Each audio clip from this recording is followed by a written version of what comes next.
y'all? Welcome back to the Melanin Money Show, right? And so this is a special episode because, you got a chance to hear the introductory episode, but now it's like, well, who are the people that I'm listening to, right? What is their story? Now that I know what the show is going to be about, who are the people that are on the other side of these microphones? And so we wanted to take a chance to introduce ourselves, right? So you can learn a little bit more about our background, our story, how we got here, so that way we can feel like we're homies, right? You can really understand who you're listening to. And so that's what this episode is all about. You're going to get a chance to hear some of the stories that landed us here as the financial experts that you're listening to today. And so, of course, I'd be remiss if I didn't introduce us. So I am George Achinpong, one of your hosts. And we also have Jacqueline Shattuck and Carter Cofield. How you guys doing today? Good. I'm doing great, man. Happy for this episode, man. I really want to give the people an inside look on who we are and who they're learning from. So let's get it. Okay, cool. And so we decided to do this in alphabetical order. So that means we got Cartier Carter. I'm gonna give everybody a nickname. You know what I'm saying? We got Cartier Carter. He's the first person to share his story today. Gotcha.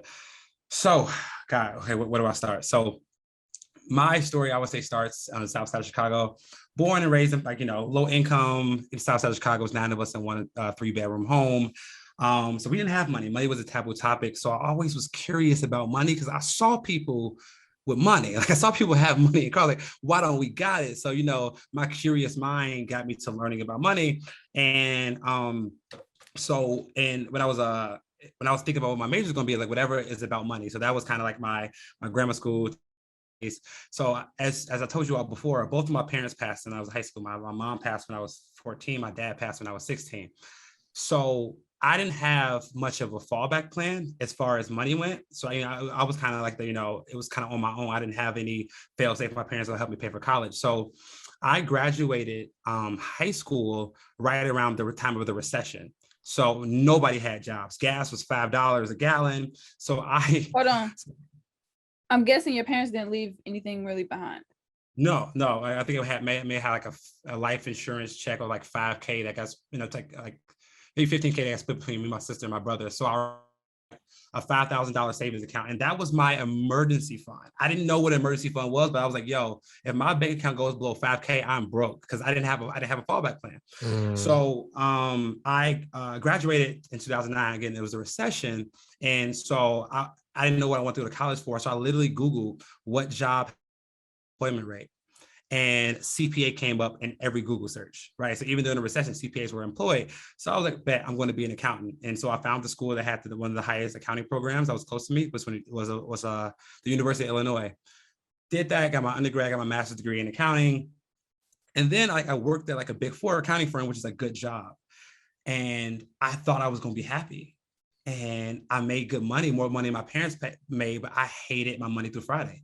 Like I was literally looking forward to the weekend. That's it. And I was miserable. So I was like, I had this, this scarcity around money, and I finally got it. Like, why am I not happy? So I was really not happy at work. And then I love telling this story because this is actually what happened. So I was living with my cousin. I was with my cousin at the time. And as I'm getting dressed for work, he comes into my room and says, hey, cuz, what day of the week is it? And I'm like, it's Wednesday. He's like, oh damn, I thought it was Saturday. I'm like, bro, like, you a grown man. Like, how don't you know what day of the week it is, right? And then he paused and he was like, well, man, I do what I love every day. So the days of the week don't really matter to me. And then just casually walked off to go back to sleep in his room, right? And I'm like, mic drop. So I'm going to a job I hated, and he doesn't know what day of the week it is because he does what he loves every single day. And that was the first lightning spark that happened. Like, maybe the reason I'm miserable because I'm not doing what I love to do, right? So that got me into reading books, and I read Rich Dad Poor Dad, which is about the rat race. And I literally quit my job like a few weeks after that and decided to start my own business. And starting a business was hard. It was hard at first. I was like $20,000 in debt, but then I got to rolling, and then I built this 6-figure firm empire. And as you all know, I do for my firm, and I do courses, and I teach now because a few things. One, learning about money is important. 2, following your passion and doing what you love to do is what I think everyone's number one goal in life is, because no matter how much money you make, it's not gonna make you happy. What makes you happy is impact and in changing people's lives. So that was my biggest learning experience, which is again why we're here doing this podcast in the first place. Like we're gonna change so many lives with this podcast. That's why it's so important to all of us in the Melanin Millionaire Club. So follow purpose is like the summary of my story, and don't let your past determine your future. Man, that's amazing, man. That's amazing. I appreciate you sharing that insight. And many people, it's so interesting because I look at, and I'll get into my story in a little bit, but sometimes people go through so traumatic scenarios and then like they just don't bounce back, right? They aren't able to propel themselves forward. And so, I just don't want to glaze over the fact, like, to lose your parents that young, man, I can't even imagine like what that felt like. And for you to be where you are now, still pushing forward, obviously, the thing that people don't talk about is like, we all experience hardships and struggle and pain. The difference is who still continues to fight through those challenges, right? Because we all have different forms of them. And so just really big kudos to you, man, for, being an inspiration, because there's plenty of people that might have gone through some stuff. And when you hear something like that, it's like, what can I even complain about? You know what I mean? And so, I'm just inspired for sure. And I'll just say one thing, man, trauma is an advantage, right? If you let it be, right? So trauma is an advantage because for me, it was very simple. I didn't care if my parents died. I was a C student. But when traumatic, you make a decision, right? And your decision is you go let this negatively affect you or let this propel you forward. All of us have a choice during every traumatic experience. So for me, the trauma is still one of the biggest advantages I have because I work so hard to. So people anybody out there that has trauma or went through something traumatic, it can be an advantage if you allow yourself to use it as such. Yeah, this is a quote I love, that life is 10% what happens to you and 90% how you react to it, right?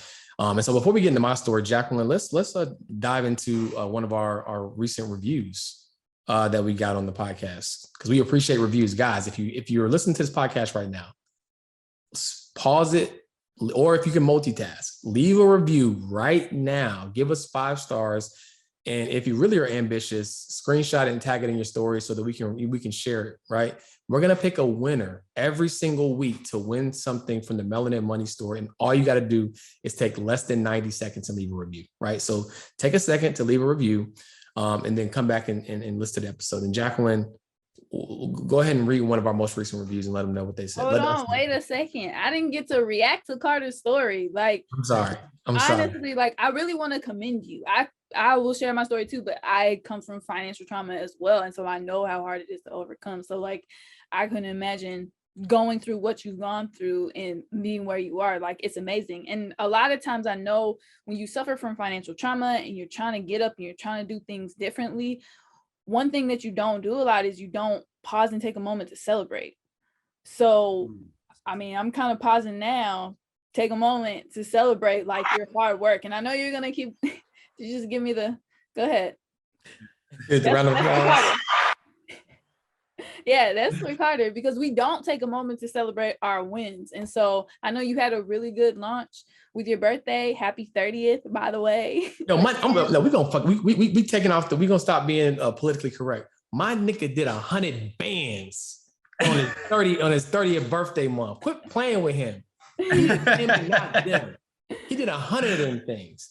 Man. You know what I'm saying? He could have never did that working, staying in his job. Took a leap of faith, working remotely for 30 days or however long it is in Colombia. Yo, put some respect on my nigga name. You know what I'm saying? That's what I'm trying to do. I appreciate y'all because I don't take enough time to usually take a step back and celebrate. But as George can contest to, I brought him out to Medellin, Colombia for my 30th birthday, and we took that weekend to celebrate. So I appreciate you being there for me, brother. Absolutely, man. So yeah, kudos to Carter. That's who you listening to. You listen to Mr. 130. You know what I'm saying? I did 130. You know what I'm saying? Money Bag Co. Yeah, it's Money Bag Co. Carter. Okay. Either one. They all work. All right. So I'm gonna dive into. No, actually, before I dive into my story, let's get that review. So yeah. So I got 2 things to kind of say, but like one, like after hearing that story, I feel like I can't tell this because it's like a disservice. So let me read this review first. So this Apple Podcast review, the title from Chicago AJ is Great Minds. Anybody who's looking to advance their lives financially, these are the people to go to, especially for those with similar backgrounds. Always giving out free game on many things. Keep up the great work. It's very much appreciated. So we appreciate you. We appreciate you for the review. And this is going to squash all of anything that we've done, but you know, we do like to bring some culture to the podcast, mix in some things that are going on currently, some current events. So Rihanna is now worth 1.7 billion thanks to Fenty. So wow. Go ahead, drop that one more time. And I'm gonna drop the coin on that. Let it spin. Hey, and here's a lesson, man. And I don't know, it just hit me. So Rihanna's worth $1.7 billion, and majority of that is not from being a singer. So don't let anybody pigeonhole you to what you're supposed to be, because sources of income is always the name of the game. Right. Don't let nobody buy. And this is actually a great addendum to Carter's story, right? And I tell the story every chance I get because I think people need to hear it. So Carter and I met in 2019 at a conference, right? It was probably not too far from the point where I started Insta stalking Jacqueline because I was recruiting her before she knew it. I was like, we're gonna do some business together. She don't know it yet. We're gonna do some business together. And so me and Carter were at a conference, and it was the first time we met. And we were going to lunch, and there was a conference that was predominantly a lot of white people. So there was a tight knit group of Black people that were there. So naturally, we're gonna see each other, right? So we walk in, we grab lunch. Looks like a cool guy. Let's strike up conversation. We had similarities in what we were doing professionally in terms of who we served with our firm. Long story short, at the conclusion of the conference, out of everybody that we connected with, we stayed connected. And we decided to do bi-weekly masterminds where we were literally like refining each other's business. Like, hey, this is what I'm doing. This is my SOP. This is the automations that I'm doing, blah, blah, blah. To the point where like, it was this natural pendulum of like, he gave me some stuff that I wasn't doing, and he went on vacation and he came back and I had a bunch of stuff that he wasn't doing. It was like, yo, like, this is what masterminding is about. But at some point in that journey, I was like, hey, bro, have you thought about courses, anything digital? He's like, look, bro, I'm a digital nomad. Like, my business is on autopilot. Like that's not really something I'm looking to do right now. And he always has this quote that he loves to use. He's like, you know, it's like a grocery store. You take what you need, leave what you don't, right? So he was basically saying like, I feel you, but I'm good. You know what I'm saying? Like, I got this thing figured out. Like, I got this new mechanism where I can increase the revenue I'm getting from my clients. And I was like, okay, bro. You know what I'm saying? I kept pushing them, you know, just a little bit. And he eventually decided to launch a course. Right. And so, but imagine if Carter would have stayed in his, and it was a really big, nice, comfortable box, by the way. It wasn't like a raggedy box, but imagine if he stayed in that box, right? Not even about the 100,000 that he made this past month, but it was more so about the impact, right? The money's the money, right? But how many more people can he impact? Because we have a service model where, number one, everybody can't afford it.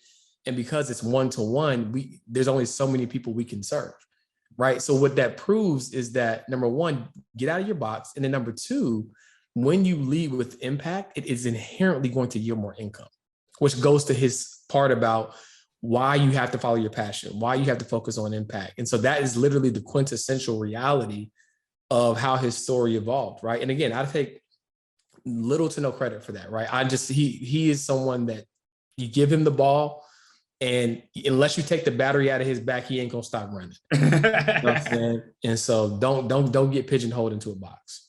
Appreciate it. Nah, that's good. Let's hear your story, brother. Let's hear, because you got a great one too. So I think people deserve to hear yours, man. Let's get it. Yeah. So let's get it. All right. So in a long, cold day now. So I'll take you back to childhood a little bit, and then I'll fast forward it. So, you know, back in the day, similar to, you know, Carter, you know, growing up in a household, didn't have much money, you know what I'm saying? I started out actually in being inquisitive about money very young. And here's why. So there was one Christmas when the first PlayStation came out, or was supposed to come out. I told my mom in the beginning, he's like, I gotta have this PlayStation. I gotta have a PlayStation. And she never said no.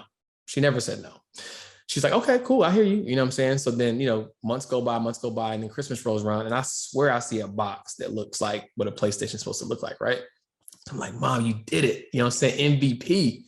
Christmas time rolls around, open the box, and the box is tube socks, right? You know, the socks with the two lines at the top, you know what I'm saying? It was a 12 pack, you know, 12 pack of tube socks. And my heart sunk in that moment. But I was in elementary school. And in that moment, what I realized, I was like, hey, if you want something in this world, you got to go and get it yourself. You know what I'm saying? That's what I realized. So at that point in time, I started cutting grass. I was figuring out odd jobs, and I was so frugal. I mean, I wasn't spending any of the money that I got. It got to the point where my aunts and uncles were asking to borrow me for money, and I was in fifth grade. Right. And I won't proclaim to like know about interest and all the financial terms, but just even at that age, I had this idea. I was like, well, if I give you some money, I should probably get more back when you give it to me. Right. So they laugh about it now. It's like, how the hell did you know about interest in fifth grade? And I didn't. It just seemed logical to me. Right. So fast forward a little bit to college. My mom's getting remarried.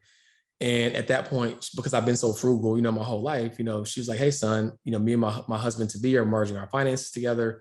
And, would be curious if you could like put together some type of plan. Again, being a financial planner was not on my radar, right? I was in school for marketing. I did pick up economics just because I wanted to learn money, right? And so I put together what, was a financial plan. I didn't know it. So I got an Excel spreadsheet, had all this, arrows and this, and had executive summary. And I had a buddy of mine who was interning at a financial planning firm. I was interning at Coca-Cola. And I said, hey, man, does this look like something that you guys would like offer your clients? And he was like, man, this is better. Like, we don't offer them no real value. Like, we just want to get their assets. And so I was like, okay, still didn't think about becoming a financial advisor. I was just like, all right, well, I'm glad I'm providing my mom value. So I'm a little bit older than Carter. So when I was graduating college, that's when the recession was hitting, right? So the recession was hitting. I was supposed to have this full-time job at Coca-Cola, but at the time, marketing was viewed as a luxury. And now we know marketing is everything, but it was viewed as a luxury. So the role I was supposed to have, they're like, nah, we're gonna hit the pause button on that. You can still work with us as an intern, but we can't pay you the salary we're supposed to pay you upon graduation. So I'm like, well, these real bills about to hit though. You know what I'm saying? So I need a real job. And so at that point, I started to explore the economic side of my degree and ended up finding myself in the financial services industry, right? And that's essentially how we got here. So long story short, you fast forward, now I have this knack and desire for impact in the financial services industry, created blogs, created a firm, and then ultimately created the ecosystem that we all now know and love called Melanin Money, and brought these two geniuses along for the ride to help me blow it up, man. So of course I'm trying to condense this and speed it along. But the more of the story is, I took the pain of, me and my family not understanding money and saying, I want to learn how to do this for myself, right? And then ultimately me wanting to know how to do it for myself, and then learning the power of being in control financially and the liberation that's associated with that, and me wanting to impart that feeling to everybody that I could touch, right? And so that's a little bit of my story. Super excited to have this podcast, to have this impact with you guys. And I'm super excited to do it with, two other brilliant financial minds. Yeah, man, I just want to say trauma is trauma, right? Like, no matter how severe it is, if something bad happens to you, well, you're not getting a present, leverage that and use that in your favor, right? You could have like pissed at your mom and be like, mom, she didn't do her job, but you internalize it and say, okay, lesson learned, let me go do this. So again, life is 10% what happens to you, 90% what you do about it in every scenario. So if anybody that has some trauma, had a tough childhood, just remember that. That's a fact. That's a fact. Hey, if y'all heard that little chime, that was the Melanin Millionaires Club. They're in there chatting and connecting. So make sure y'all tap in with the Melanin Millionaires Club if y'all want to be a part of that super dope community. All right. And of course, last. Well, let me comment on your story. Hey, I'm so premature. I'll be just trying to move along. I'm sorry. Go ahead and give me some feedback. I want that feedback. Doing? You cut me off and I'm like, hey, I'm here. Okay. So no, that's a really amazing story, George. Like Carter said, everybody's trauma is everybody's trauma. So I want to ask you like a question now. Like, what is it like now with your family? You said in fifth grade, they were asking you for money. How does it work now? Yeah, that's great. So, I mean, for me, like, I know I can't save everybody, right? So for me, as long as my mom, like I wanted my mom and my immediate family, like to really get it. My sister is thriving. So she is still in corporate, but she loves it. She's working for startups. She's getting equity. She already knows her exit strategy from those companies. So like she's doing amazing. She's my older sister, but she's doing really well. My mom, same thing. So like, she's doing really well financially now. And so there's power in proximity, right? So they saw what I was doing. I gave out the education. I always offer my family an opportunity to like reach out to me if they have questions. I'm not big on handouts because handouts don't save anything. Handouts don't serve. Now, granted, if it's like somebody I'm really cool with, or it's a niece and nephew, like I don't mind, giving out a little money here and there, but giving you money isn't going to change your situation, right? So I'm not really big on handouts. It's not that I wouldn't give it out. It's like I want you to, be able to truly change. Right. And if I give you handouts, you're going to always be dependent upon me. Give a man a fish, eats for a day. Teach a man a fish, he'll eat for a lifetime. But my immediate family is doing well, and I'm very proud of that. Yeah, just a bar. Money problems are never solved with money. Money problems are never solved with money. So that's true. Right. It's a fact. You're right. And I feel like that is the theme for my story.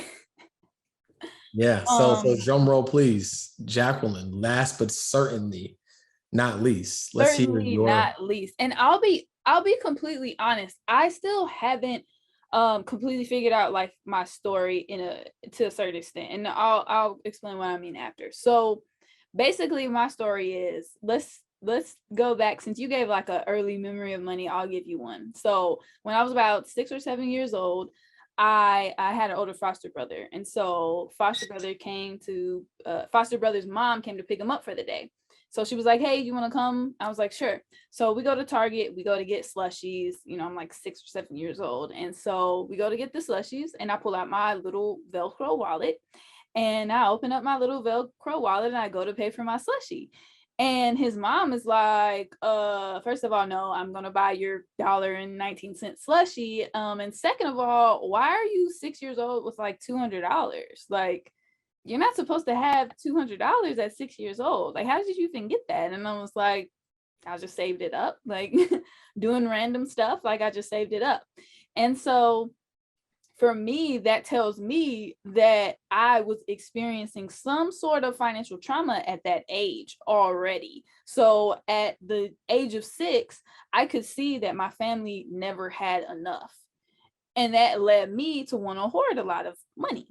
So when I got a little bit older, I realized that we were land rich. So I grew up on a 1,000-acre ranch in Northern California, and kind of like, long story short, my great aunt owned the property with my grandfather.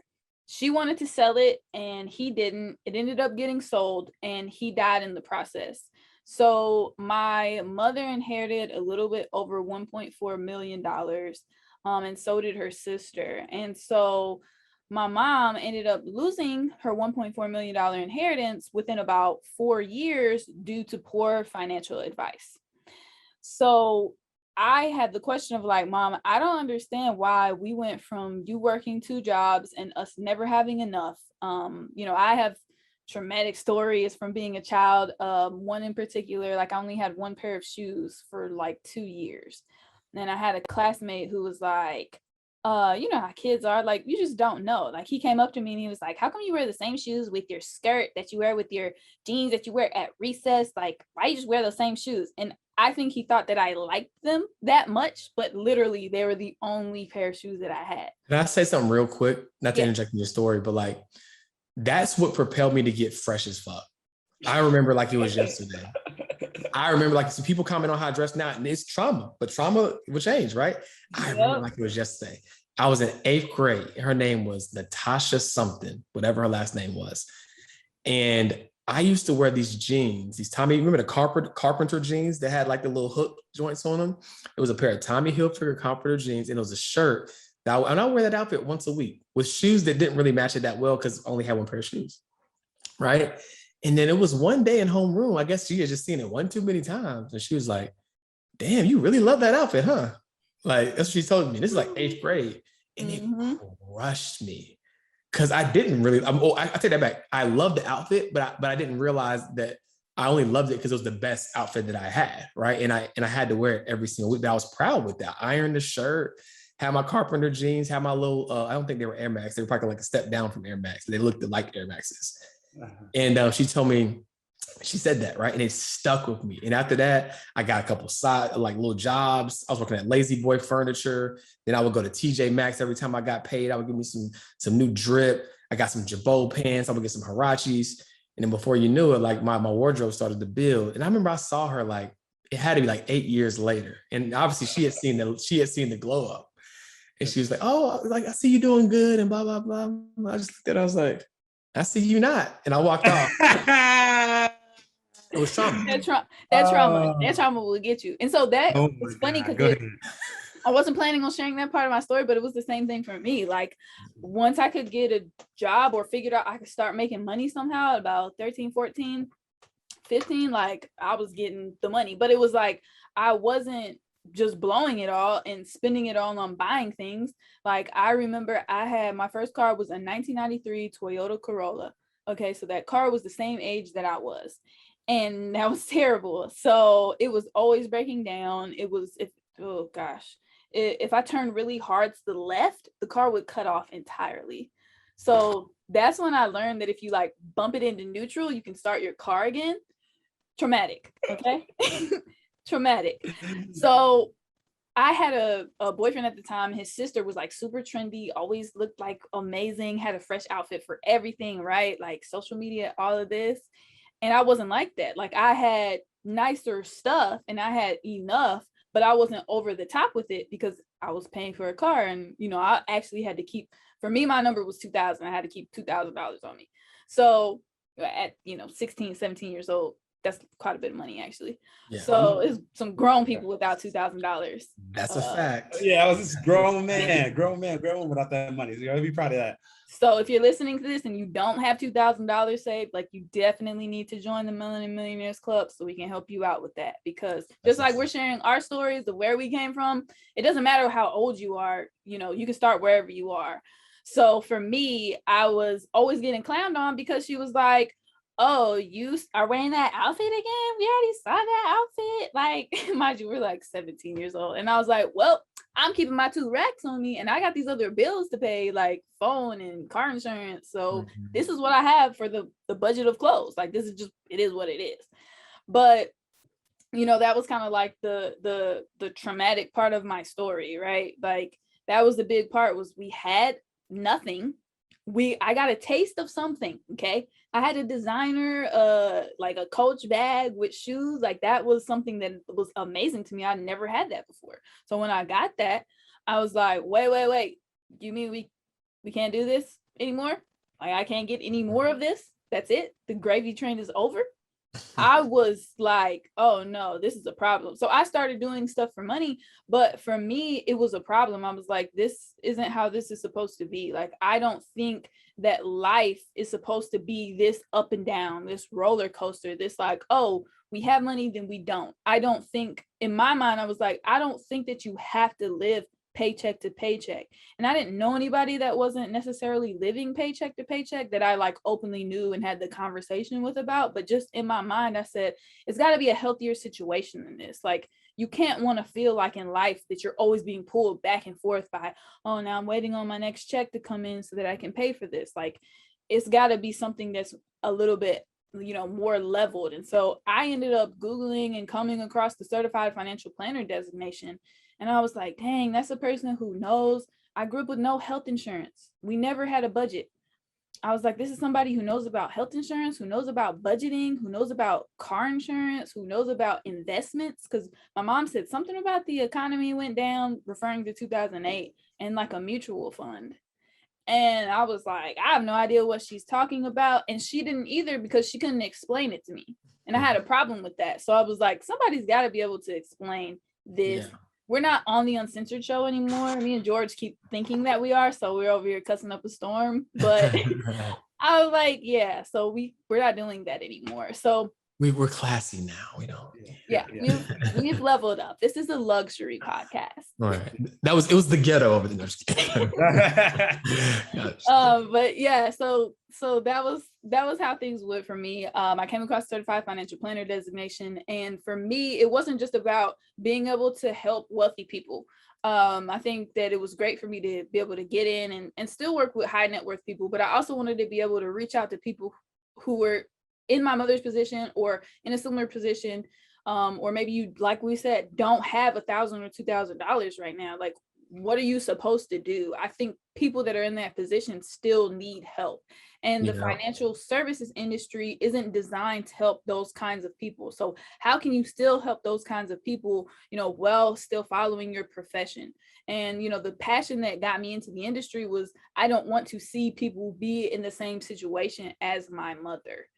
And so I want to be on this podcast and I want to be part of our club, and I want to be able to bring people in who can just listen to this and can get out of whatever situation, whatever rut they're in. Even if you're not in a rut, you may be in a similar situation to Carter, where Carter was making good money at a good job, but he just wasn't happy. And I want you to have money planning and positivity in your life. Shout out to my book. You can grab it on Amazon. I want you to have that. Literally, that's why I wrote that book, because I want you to have both. I want you to be able to make money so that you can live a lifestyle that makes you happy. That's what I'm all about. Well, that's an amazing story, and you have, I honestly think, getting a taste of it and getting it taken. I was about to say, I think I would say your story is the worst, because being broke sucks. Right. But being broke and then having money and then being broke again, I wouldn't wish that on my worst enemy. Because when you're broke, you don't know what you're missing. But when you taste it, it's snatched away from you. That's not fair. So I commend you for coming back from that. So, I promise y'all, I made this commitment to myself at 17 when I left the house. I said, I will literally never be broke again. That's why I started saving, and I had a few $1,000s saved at that age, because I was like, I will never be broke again. I just won't. So my broke is different from a lot of people's broke. That's a fact. That's a fact. I actually wanted to say this. I don't know if it was this podcast or another podcast, but I think both of y'all said it. It's that is the easy way to level up, right? You have to set a new threshold. Broke can't be zero, right? Broke, you have to set a new threshold for yourself, and you raise that threshold as you evolve. You know what I'm saying? I'm gonna be transparent. There's been times where I've had access to nearly $500,000, but because another account was lower, I was literally I refused to touch it.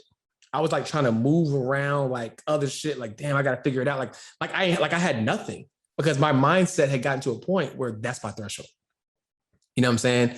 And you have to train yourself to do that, right? Start with 1,000, right? 1,000 is the same as zero. 10,000 is the same as zero. 20,000 is the same as zero, right? And move accordingly, right? Because that is how you can hack your way to never truly being broke, right? It's setting your new threshold. So I think that's a homework assignment for everybody listening to this podcast. What is your new threshold for broke, right? And then you will literally never see your account value go below. Is it 1,000? Is it 5,000? Is it 10,000? So what? That's too low. No, I'm just saying, hey, everybody got to start where they're at. You know what I'm saying? But you're right. You do need to start where you are. But for some people, I feel like it should be a challenge for you. Because mine right now, my broke is a challenge for me. I'm it can't get below this level, and it's below that level. Mm-hmm. So it's a challenge. I'm no, it's time to go. But there's another piece that I wanted to share of my story, which is not a part that my family is going to love. However, I feel like it's really important for people to hear. So it leans on some of what Carter was saying, but my family has never bounced back. So my mom has never bounced back from that situation.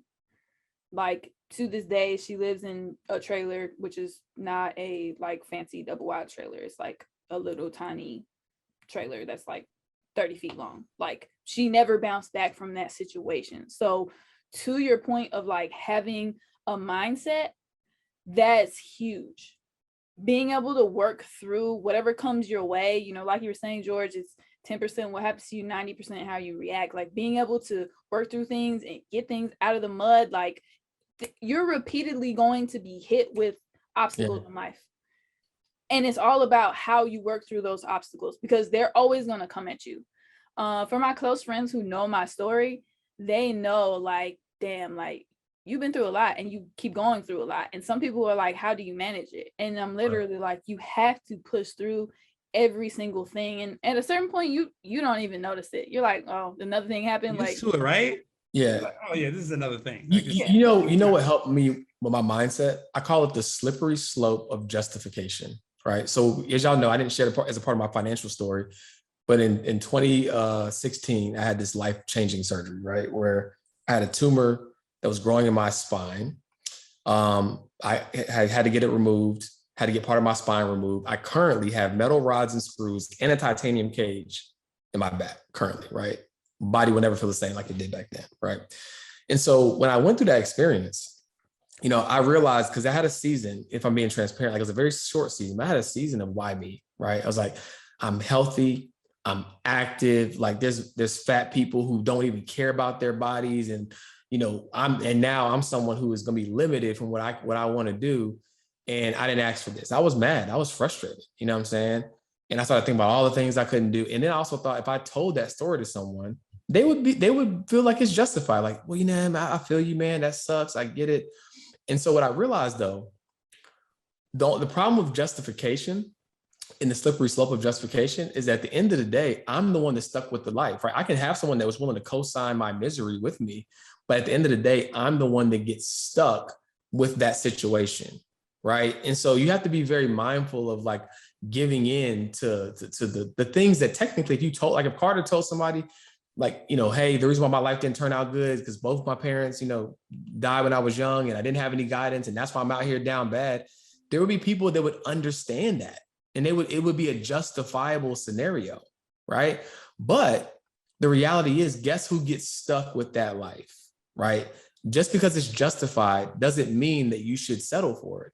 And that's what I learned through that season. So like, there's certain things I can't do physically now, but there's 9,000 other things I can still do. You know what I'm saying? And so I stopped caring about the justification of what I couldn't do, and I focused on what I could do.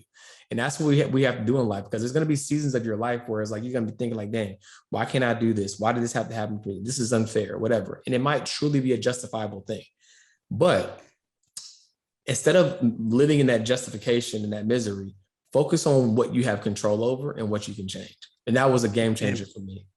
And before we hop off this topic, I'm gonna leave y'all with a gem. If you talk about a problem while you're going through it, it's complaining. If you talk about a problem after you come out of it, it's a story. So just wait until you get out of it. Then you can talk about it. It's a story and it can inspire somebody else, but nobody wants to hear a complainer. So that's a fact. That's a fact.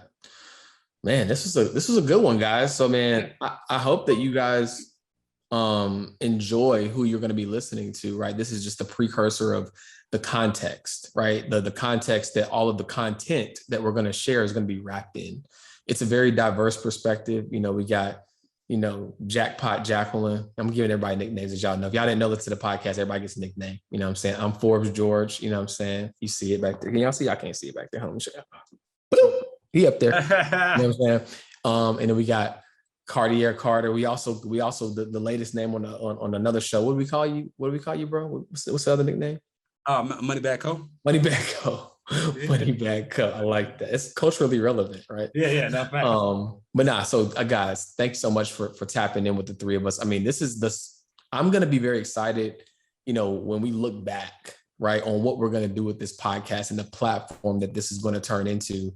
And remember, like, this episode, because this was, you know, outside of our introductory episode, like this was where we gave you the meat and potatoes of who we are, right? And why we created this podcast and why we deserve to be the ones, you know, sharing this information with you guys. So I'm really excited to walk this journey with you all. Yeah. And again, I just like to reiterate, wherever you are, it's not too late. It's not too late to take control of your financial destiny, your financial future. I think that your future self is going to thank yourself so much for taking initiative on this. Absolutely. And so, guys, if you need help, you need guidance, you know where to find us, right? Go to melaninmoney.com/join. Tap into the community. Like, we're there. I'm there. Carter's there. We're all there giving you this game. There's a community of people. You can survive without community. You can't thrive without community. Carter gave me that quote, and I have not stopped using it since. But yeah, guys, tap in with the home team. You know what I'm saying? Like, it's what do they say? I love it here. When I get inside the Melanin Millionaires Club, I love it there. A whole financial social network dedicated to getting to the bag. I prefer that over Instagram. So appreciate y'all and see you on the next episode. Yes, sir, Ski.